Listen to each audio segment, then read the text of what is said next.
یہ کشف المجوب سے پہلے میں نے تصوف کی ڈیفینیشن بتائی تھی. ہاں کاشی بٹ بتائے گا جو رات کو نہیں آیا تھا. تصوف کی ڈیفینیشن آقا تو علیہ السلام نے جو صحابہ صفا کو عطا کی تھی وہی آگے صوفیاء کرام جو تعلیم دی تھی، وہ تعلیم جو صحابہ صفا کو دی تھی اللہ سے ملانے کے لیے، اس علم کا نام تصوف ہے. ٹھیک ہے. اب اس پہ یعنی جو آپ نے بادشاہ آغاز جو کیا تھا وہ میں نے آپ کو پڑھایا تھا.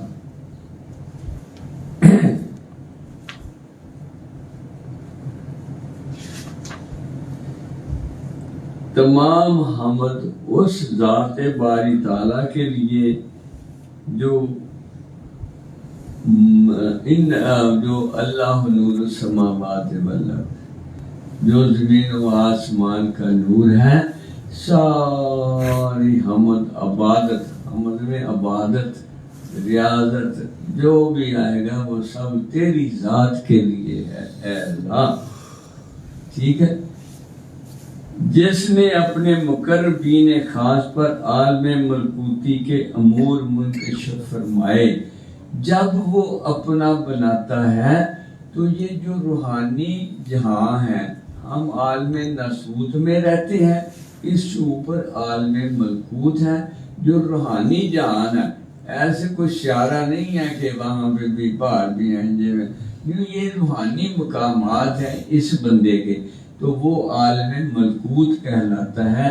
اللہ پاک اپنے بندوں کو جو سے پیارے لگتے ہیں پھر عالم ملکوت کے اسرار جو ہیں اس کے سینوں کو بخشتا ہے، جس سے اس کی اپنے اللہ سے محبت اور بڑھ جاتی. اس سے آگے جو اور اس سے اگلے درجے میں محبت اور عشق کے ہوتے ہیں، ان کو عالم جبروت کے راز جو ہیں ان پہ کھولے جاتے ہیں. عالم جبروت اس پہ آخری جو ہے وہ عالم لاہوت ہے.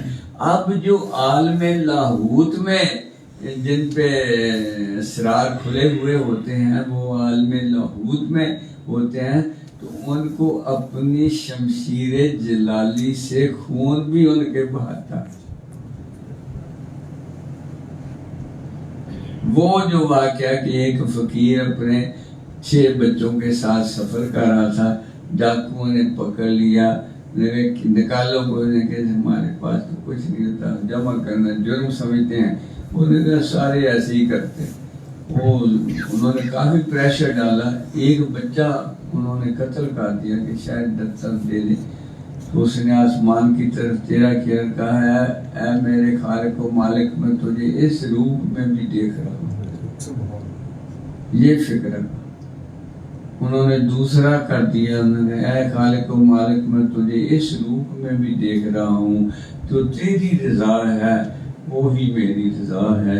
اگر تو نے ایسا کرنا تو تیری خوشیاں میری خوشی. وہ 5 شہید کر دی. اس نے انہوں نے آ کر کہا یار تو اتنا بلند پایا انسان ہمیں پہلے بتا دے. کہتا میں کون ہوں بتانے والا؟ اگر اس کے اسرار میں یہ بات ہوتی کہ میرے بتایا چھوٹ جانے سے، ان کی تقدیر میں یہی لکھا ہوا تھا اور اس مالک نے یہی لکھا. لاؤ صاحب دیکھو، ہاں ابھی کسی کا عالم ملکوت کا ہی جو برداشت والا مادہ ہے تو وہی بڑی بات ہے. عالم ملکوت میں جب حضرت علی اصغر کے تیر لگا ہوگا ننے سے گلے میں، کیا کیفیت ہوگی کہ نہ کوئی جرم نہ کوئی گناہ نہ بھی معصومیت ہے، مگر جو آزمایا جو جا رہا ہے وہ امام علی مقام کو. آپ نے صرف کوئی رونے کی آواز نہیں نکالی، ایسے خون جو تھیلی پہ پڑا تھا اوپر ڈال دیا. اے اللہ تو گواہ رہنا کہ میں تیرے اوپر راضی، گواہ رہنا کہ میں تیرے اوپر راضی.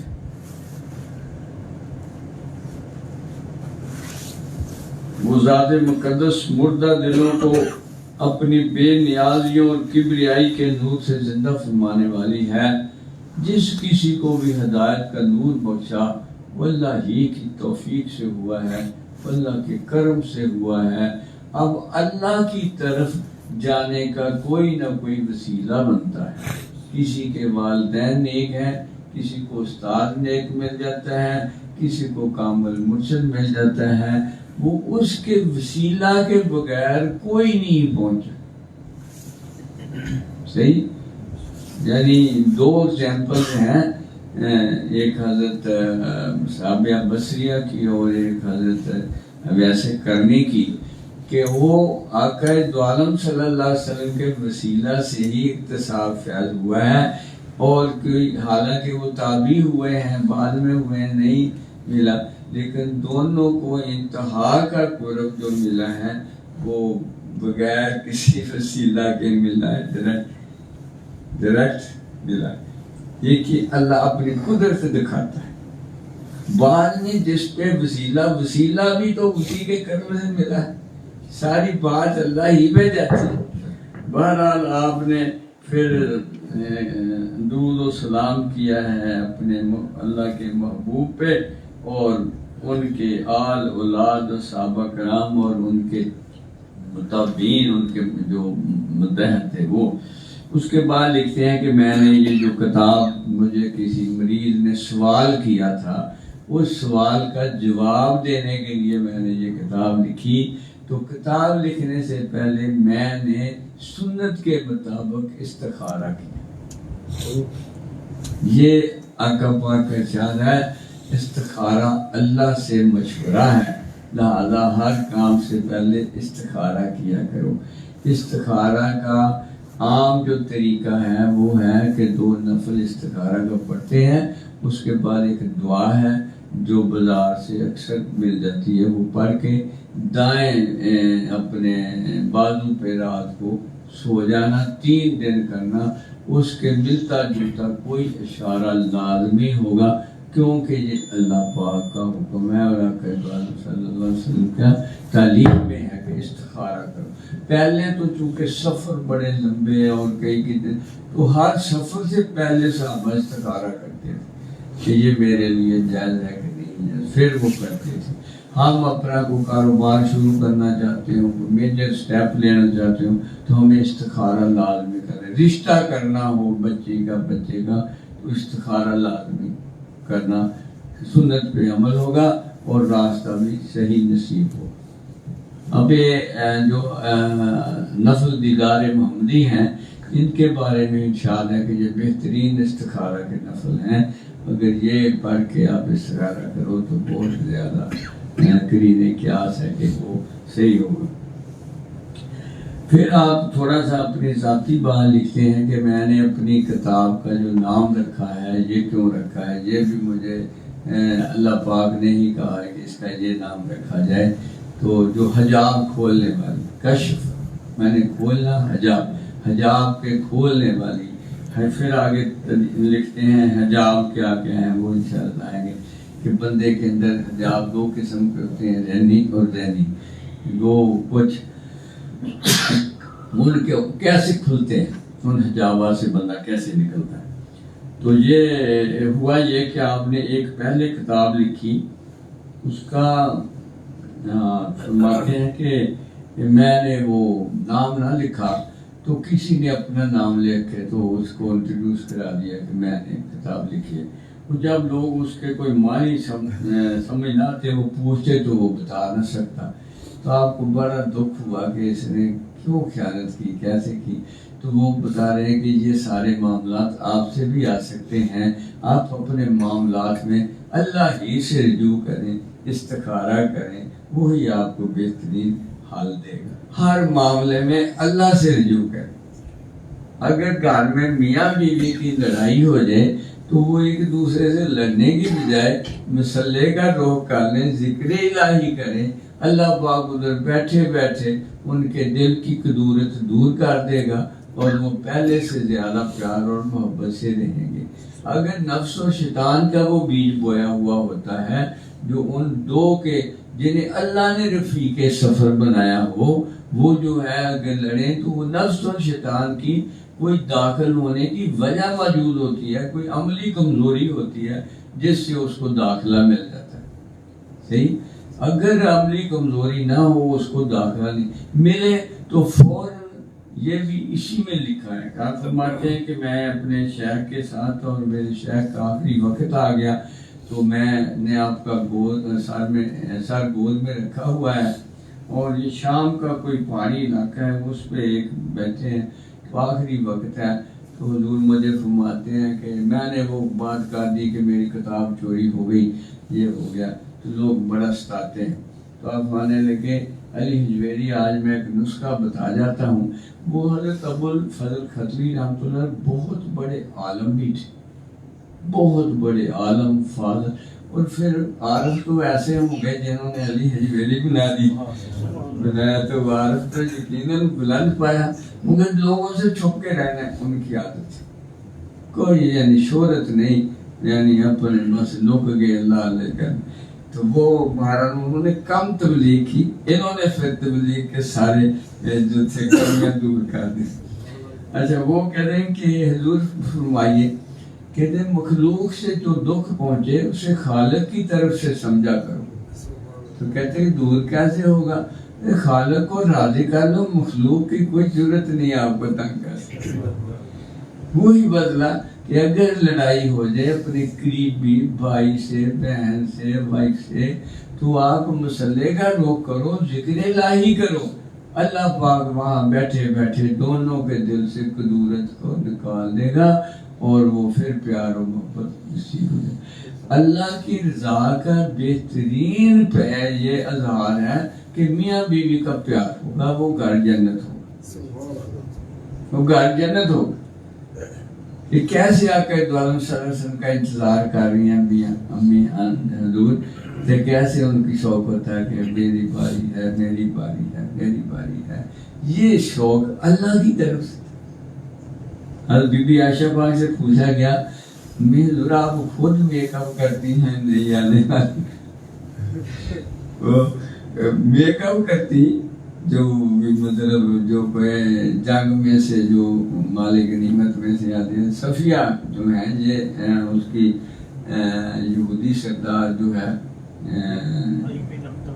حی بن اختب کی بیٹی ہیں، 16 سال کی ساری ہیں. ادھر باہر محاصرہ ہوا ہے، آپ کو خواب آتا ہے کہ چاند گود میں آ گیا. آپ اپنے خامن کو خواب سناتی ہو، اچھا جڑا باہر سانو مارن آیا تیرے وہ انہیں تھپڑ مارے. وہ جدو خیمے چ آئیاں ادو تک انگلیاں دے نشان لگے ہوئے، لیکن اللہ پاک نے دل بدلیا ہوگا. اتوں حضرت بلال نو آخیا کہ جا میرے خیمے چھوڑ. وہ جتھے مرے پے سی نا وہ سارے عزیز اتوں دی لے، انہوں نے جیسے کہتے کہ آپ بلال ناراض ہوئے، بلال تو ایک ہی کام کیتا کہ اتوں میں کیا اپنا حشر دیکھ لو. کہتے تو وہ معصوم جہا دل دکھایا، اینو کہتے رحمت اللہ ہے کہ وہ تے دکھایا بھی چاچے مرے پے، تیرے بابے مرے پے، تیرے آ مرے پے، تے وہ آ کہ نہیں وہ دل اللہ نہیں بدلتا سی، تو کہنا تکلیف ہوتی. کہ حضرت سلمان فارسی ساری رات خیمے دے باہر پہرا دے رہے کہ یہودی دی بیٹی ہے، کوئی آقا پاک نو تنگ نہ کرے. تے بعد پیراں دی چاپ سن کے نا تے آقا دعا نکلے، کون؟ یا رسول سلمان فارسی. کیوں پھرے؟ میں نے کہا کہ وہ ایسی ہے، پتہ نہیں میرے محبوب کو کوئی مسئلہ نہ کچھ. تو آپ نے فرمایا نہیں، اللہ نے اس کا دل پہلے ہی میرے لیے، وہ خواب آ گئی تھی اس سے ہی بدل گیا.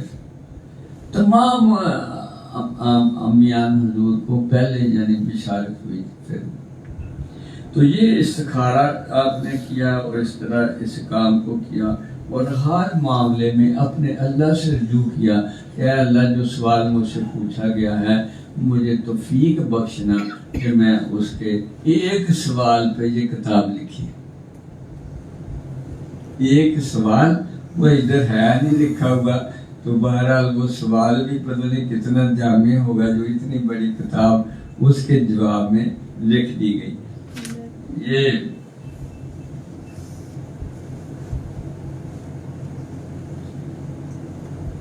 ہاں بہت خوبصورت. میں نے جو یہ کہا کہ نفسانی اغراض سے دل کو پاک کر کے یہ کام شروع کیا. کہتے ہیں کتاب لکھو تو کوئی غرض نفسانی نہ ہو کہ یہ میرا دیوان پڑھیں گے لوگ تو پڑھیں گے. وہ دیوان اللہ کی بارگاہ میں قبول ہو.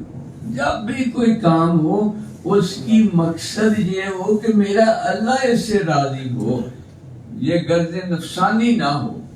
یعنی کوئی کام شروع کیا جائے مثلا تجارت, تو اس میں یہ ہوا ہے بارے لا اس کے ذریعے تو مجھے مال دے گا, میں تیری رضا جوئی کے لیے اس کو خرچ کروں گا, تیری مخلوق پہ خرچ کروں گا. جو الحاکم التکاثر میں آئے گا کہ وہ جوڑنے کے لیے امیر ہونے کے لیے کرے گا, اس کو وہ حساب ہوگا کہ قبر اس کو پکڑ. تو تمام تجارت سارے صحابہ نے کی ہے, سب کرتے تھے, مگر اللہ کے لیے کرتے تھے. جب بندہ اپنے لیے کرتا ہے وہ جرم ہے, جب اللہ کے لیے کرتا ہے وہ صحیح. اگر دارن برائے دوست دارن, میرا جو مال ہے سونیا میرا نہیں ہے تیرا, ہر وقت اس کو رضا الہی کے لیے جو ہے وہ استعمال کر کے اپنی آخرت صحیح کر لے, اس میں کمی بھی نہیں آئے گی اور آخرت بھی صحیح. جس کے دل کو الحاکم التکاثر کہ وہ جو کثرت کی وجہ سے اپنی بربادی کرتے ہیں کہ میرا مال بڑھ جائے, وہ پچھلوں کے لیے ہے, تیرے لیے وہ ہے جو تو نے اللہ کے راستے پہ دے. اور علی پاک فرماتے ہیں غریبی کا بہترین علاج یہ ہے جو کچھ ہے اللہ کے راستے پہ دو, اللہ 10 گنا کر کے تمہیں دے گا. جس گھر میں اللہ کی اطاعت ہے وہاں کمی نہیں آئے گی, کوئی جانے گا بھی نہیں کہ یہ کہاں سے اخراجات پورے کرتا ہے. کثیر الاولاد بھی ہو تب بھی راحت ہوگی, کیونکہ اس گھر میں اللہ کا نام ہوگا, اللہ کی محبت ہوگی. اللہ کل ہے, اس کے خزانے میں وہ کمی بھی نہیں آتی جو سوئی کے پانی جتنی. اس کو کیا ہے, کوئی کمی کا تصور ہی شرک ہے, گناہ ہے. وہاں کوئی جمع تھوڑا جو کہنا انہیں کون کہنا ہے, تو چل بھائی ہو جانا. تو آپ نے فرمایا کہ میں نے اللہ سے استخارہ کیا اور کہا یا اللہ اس میں میری کوئی نفسانی خواہش نہ ہو, تیرے دین کا فروغ, تیرے پیار کا فروغ ہو, تیرے محبوب کی تعلیمات کا فروغ ہو. تو پھر ماشاءاللہ اللہ پاک نے یعنی دعا یہ کی کہ یا اللہ میری نفس کی گرد و غیر نہ ہو. گو آج علی حجویری کا نام کشف المحجوب سے زندہ ہے, مگر آپ نے نہیں کہا کہ میرے لیے نہیں, تیرے دین کے فروغ کے لیے ہے. اس لیے اللہ پاک نے اس کی عزتوں میں اضافہ کر. ہمارے لیے سب کے یہ ہے جو بھی کام کریں اللہ کی خاطر کے, اللہ کے لیے. کہتے ہاں آپ باتیں روزہ رکھنے میں اگر اس کی نیت کوئی اور ہوگی تو وہ روزے کا ثواب نہیں ہوگا, وہ بھوکا رہے گا. روزہ رکھنا تو اللہ کے لیے رکھنا ہے, وہ اللہ کے لیے ہوگا تو تمہیں ثواب بھی ملے گا, تمہیں اس کا سارے اثرات بھی مرتب ہوں گے. ورنہ نہیں, ہمیشہ ہر کام اللہ کے لیے. جب گھر سے چلو تو یہ دعا کر کے ہے بارے اللہ مجھے اپنی رضا جوئی میں آج وقت گزارنے کی توفیق بخش. جب آپ یعنی راؤ صاحب لیکچر دے رہے ہوں گے, اگر دین میں یہ ہوگا کہ میں لیکچر پوری تندہی سے دوں, بچوں کا حق ادا ہو جائے, اللہ بھی راضی ہو رہا ہوگا, بچوں کے دل بھی مسرور ہو رہے ہوں. یہ برکت ہے اس چیز کی. یہ میں اپنے بچوں کو کہتے ہیں جب بھی آپ لیکچر دینے لگو تو پہلے اللہ اور اس کے رسول کا نام لو, ان کے بارے میں کوئی بات سناؤ, ان بچوں کے دل آپ سے اٹیچ ہو جائیں گے اور وہ بہتر یعنی صلاحیتوں کے مالک